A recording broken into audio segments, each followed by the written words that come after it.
Mtume sallallahu alayhi wasallam anasema katika hadithi iliyopokewa na Imamu an-Nasa'i an Uqbah ibn Amir anna an-nabiy sallallahu alayhi wasallam qala, amesema Mtume sallallahu alayhi wasallam, khamsun man qubidha fi shay'in minhun, watu wa namna tano, yoyote atakayekufa katika hali hizo tano za hao watu watano wana hali maalum, fahuwa shahid, huyo atakuwa ujira wake ni wa yule shahidi wa maaraka aliyekufa katika vita. Almaktulu fi sabilillahi shahid, aliyeuawa katika vita ya jihadi, yeye ni shahidi huyu. Na anayekufa katika vita vya jihadi, Mwenyezi Mungu humghufiria dhambi zake zote isipokuwa baadhi ya dhambi, mojawapo al-aqu liwalidayhi.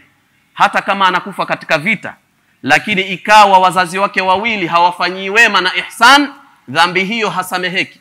Inawezekana mtu akafa katika vita vya Kiislamu ambavyo vimetimia sharti zake za kifiqhi na kisheria, halafu akawa hayuko katika fi sabilillah. Inawezekana pengine anaingia katika vita kwa ajili ya ghanima, kile kinachopatikana baada ya vita, au kuonyesha kitu chochote katika vita vile, au maslahi fulani yasiyokuwa maslahi ya mwanzo ya dini.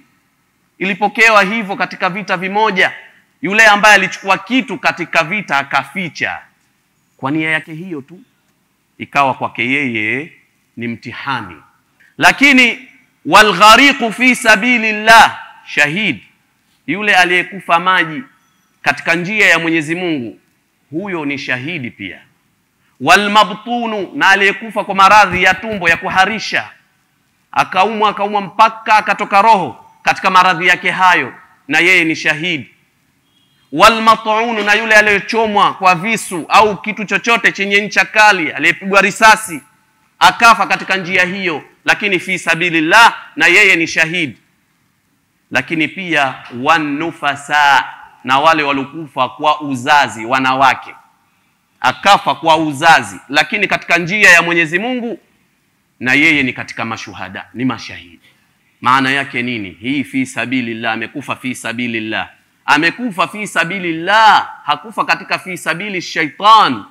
Mwingine amechomwa kwa sababu kachukua mke wa mtu, kwa sababu ameiba, kwa sababu ametapeli, kwa sababu amefanya haya na yale, mtu kaja kamchoma, huyo hayupo fi sabilillah, yupo fi sabili shaitan. Mtu kasafiri katoka hapa kaenda nchi za mbali kwa ajili ya mambo ya uzinzi na mambo ya starehe na mambo mengine, akazama katika bahari au akaripuka na ndege katika hewa na mengineyo yanayotokea katika vifo, huyo hayupo fi sabilillah, yupo fi sabili shaitan. Lakini yule aliyetoka kwa ajili ya kutafuta riziki ya halali, kasafiri, wafanyabiashara wanaokwenda maeneo mbalimbali, Dubai, China, wapi, ukamkuta umauti, huyo yupo fi sabilillah.